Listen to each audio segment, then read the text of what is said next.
Two of them. I'll use this one. Good afternoon. It's my great honor today and daunting task to present the Hal Madden Award to Clinton Galloway.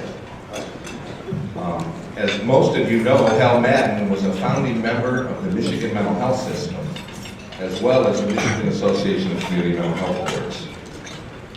But what very few people know is that when I was a boy, growing up in Ludington as an orphan, living with relatives, Hal Madden gave me my very first job.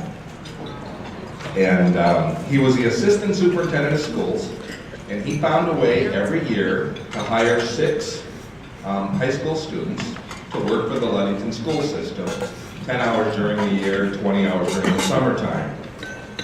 And I was one of the young people he selected. I drew the short straw and actually got assigned to work in Hal's office as a janitor. And for over 4 years, it is still one of the hardest jobs I have ever had. I learned 3 lessons, actually life lessons from Hal Madden during my high school years when I worked for him, and I'd like to share them with you. The first one was, do the job right. Now, how hard is it to be a janitor? Didn't seem too hard to me. But it seemed like Hal was always following me around. I'd wash the window, he'd find something wrong with it. I'd empty the wastebasket, it wasn't empty enough. The chairs weren't dusted right. And Hal used to go back over my work over and over and over. And finally I just decided that I should ask him when the job was done. So when I finished the task, I would go to Hal and say, can you come and check it out? And he'd look at me and he'd say, shouldn't matter what I think, Bobby. Do you think it's done right? And I learned a real important lesson. Do the job right. Be proud of the job.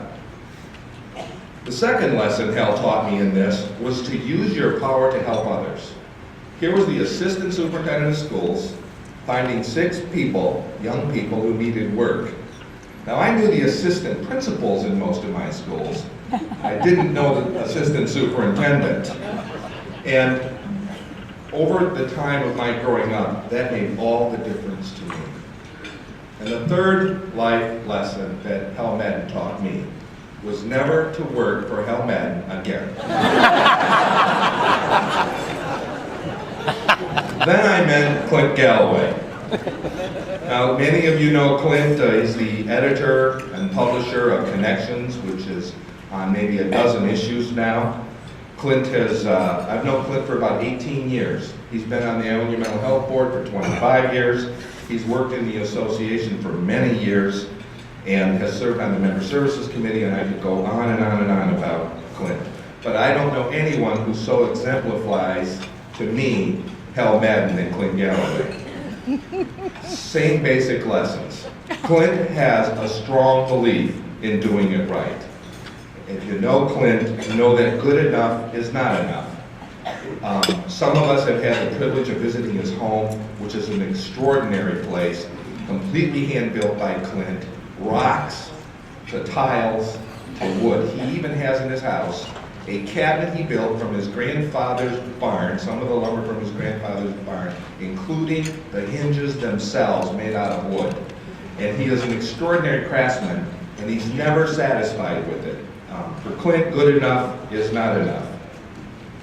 When he reads a book, he just doesn't read a book, he reads many books and reads them synoptically and can talk about many subjects. As a board member for Iowa CMH, Clint insists on the best outcomes, the best services, the best facilities, and the best staff. And whenever I think we've arrived, he always reminds me, like Hal, whenever you think you've got it right, you don't. There's more to do. If you read Connections, and I certainly hope that you do, he spends hours and hours and hours on that publication. There's never a final draft. So if he corners you to write an article for Connections. Know this, you will write it more than once. There's never a final draft to it. Last week, the Ionia Sentinel-Standard went out to his house to interview him. I tagged along because it's a really hard place to find. And we spent a couple hours there, and at the end, Clint looked at the reporter and he said, "Do you think maybe I could look at the article before you put it in the paper?" I'm sitting behind Clint, telling the reporter no, and he said, "No, we never do that," but that would be Clint. Clint also uses his power to help others. You won't find a stronger advocate that says we need all the voices at the table. Everyone in our system needs to have a voice and be at the table. That's the story of Connections itself. It's about the voices and the stories of people coming to the table.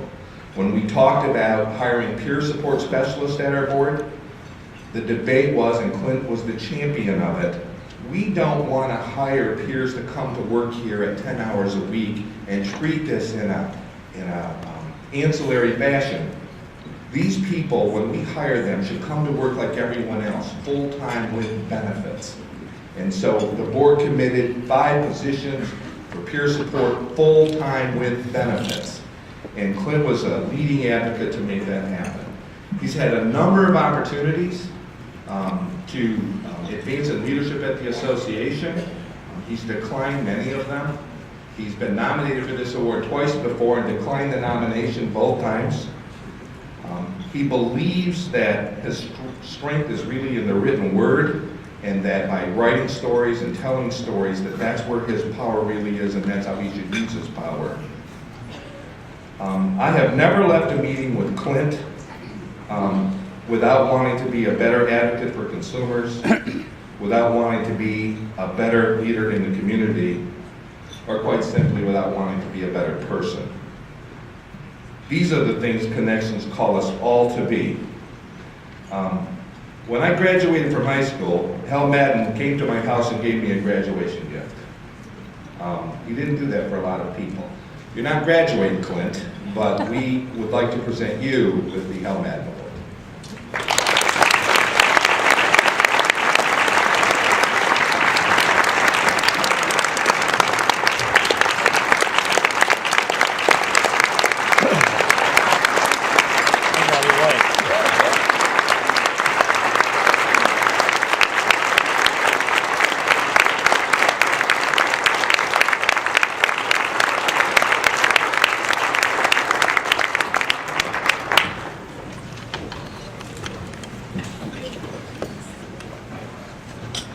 Wow. I want to express my deep appreciation to all of you people. And you know, I guess I need to start right in with what is the most important person in my life, of course, my soulmate, Kirsten Sloan's Chris, who drove up today to be with us. And Chris, if you just stand up a second.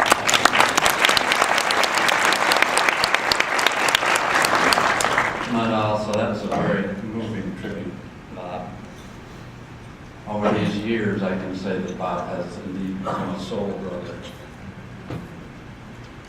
And all of those of you who had a voice in selecting me, you know who you are.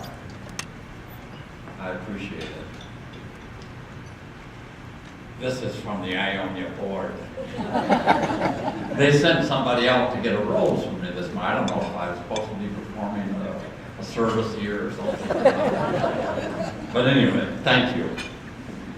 You know, there's an old tradition in Judaism that claims that if I see something good in another person, it is a sign that there is something of that good also in me. And I shall always remember this moment here, because there's something stirring in this whole group of nearly 650 people. It puts me here, but is every bit as much in you. When we do these recognitions and awards, all we're doing is lifting up somebody who represents what we are. So it is this room filled with the same kind of values that you see in me that really is what this moment's all about. I suppose it's time to do a little reality check and see what is it you really see in me. Sometimes it's even difficult to know what's at the bottom of my own heart. It takes a good deal of introspection to find that.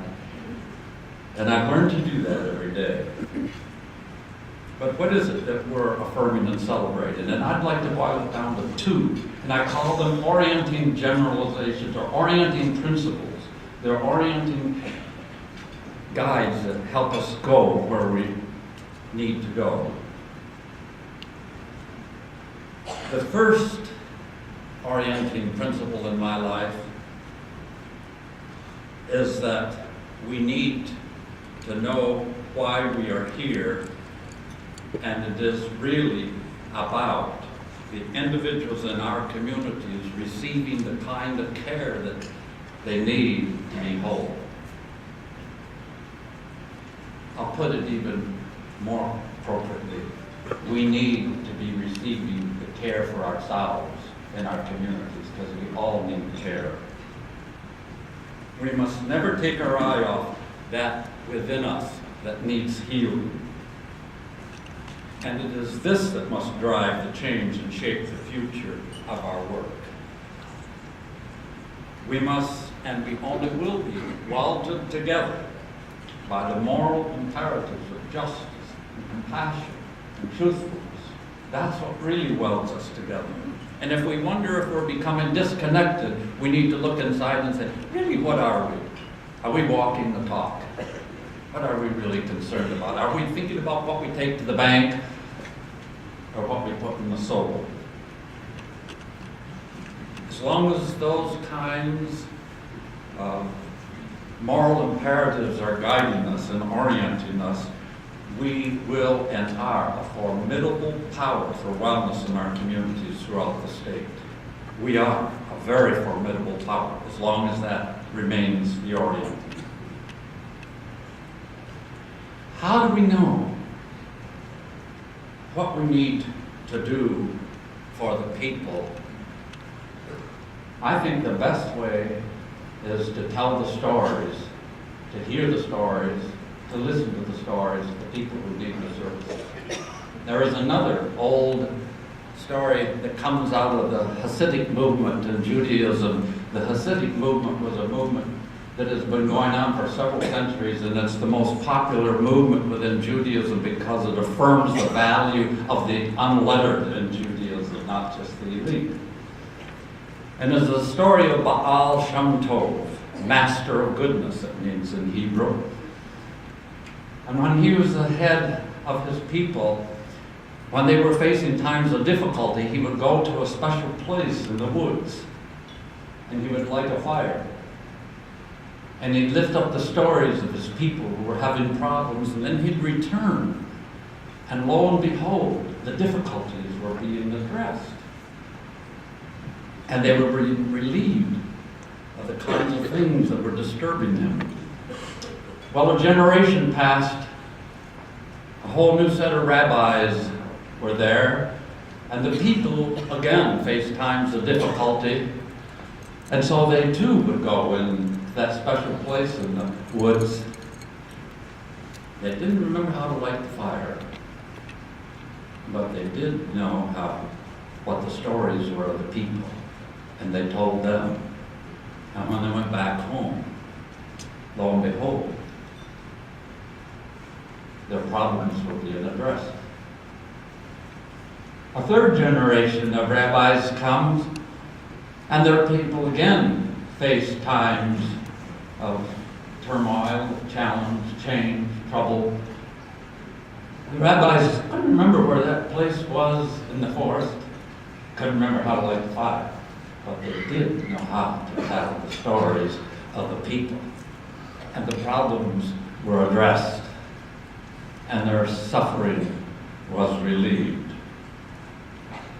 So we Two, must tell the stories of the people. That, again, what Bob has indicated is what connections is all about. I don't know how many stories we've had in there by peer support specialists. And Bob Dilber got an award here this morning, and Bob Dilber's story was in one of the first editions of Issues. Are there other peer supports? Marlene Lawrence was also had a story and serves on the editorial team with connections. Are there other peer support specialists here who have had? We need to hear your stories. This was what will drive the change. This is what will orient us. And we will never rest until every person in our community has had their needs addressed. That brings me to this second and final orientation. This one arises when murmurs sort of come and people just say, well, now look at Clint, we can't do everything for everybody. We're not everything, okay? We've heard that. We have to cut out that piece that we can do and do it well, but we're not all things for all people. And then another voice comes into my head and says, you egotist. Who said you were in charge of everything? I had in mind a we, not a we. A we that is much more inclusive than that we you're trying to control. So we need to focus on the communities in which we are all embedded. The communities. Community mental health is no longer an isolated institution. Our orientation needs to be the wellness of the communities in which we live, not the viability of the institutions we've created or are about to create. Whole people are engaged in their community, and to be whole people and fully engaged, you need a lot of amenities. One of the most important lessons we've learned in the last 5 decades of community mental health, that we are very complex beings with multiple needs, and to be effective in healing, we have to collaborate with numerous partners to bring to bear all of the essential needs to address wholeness. We have discovered that we needs, the big we includes the schools, it includes the judicial system, the law enforcement, the social services, the business community, where we can find jobs and housing, those who are responsible for transportation, social services, office on aging, oh yeah, primary care. Ha! And we've left out one of the most important, yet one of the most invisible things, the faith community that supports the spirituality inside, that provides the passion in the first place that we're all here for. That needs to be addressed and recognized and embraced. So I'm saying we need, when we think of the future, to see ourselves as community developers. We need to realize that the work of the future is networking, to bring all of, not just what we can own, not just what we can control. So I'm saying when we allow these 2 orientations to guide us, all that is within us that needs healing, and the wellness of our communities. And when we have acknowledged that our vision will not be realized next year, the following year, in fact, it'll never be realized in our lifetime, and never will be. We are not developing permanent structures. You know, this is why I do this. It is really about a vision that I have of healthy people being in healthy communities.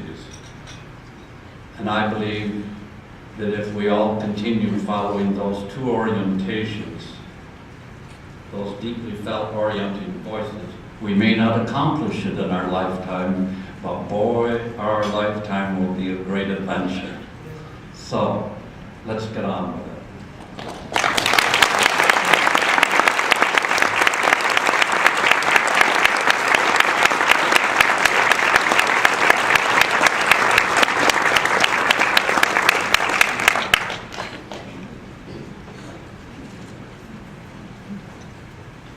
Thank you, Clint. And congratulations. Very well-deserved honor. Well, it's my pleasure to introduce Linda Zeller. Linda currently serves as, and when you took this job, they made you a big new title, didn't they? It's very complicated. Deputy Director of Behavioral Health and Developmental Disabilities Administration, Michigan Department of Community Health. So that's quite a title. That takes like more than one card. Staple them end to end. In this position, Linda provides policy leadership for public mental health and developmental disabilities services and exercises executive and administrative direction and oversight for operations through the Bureau of Community Mental Health Services, Bureau of Hospital Center for Forensic Mental Health Services, and Office of Psychiatric Medical Services. Linda previously worked as the administrator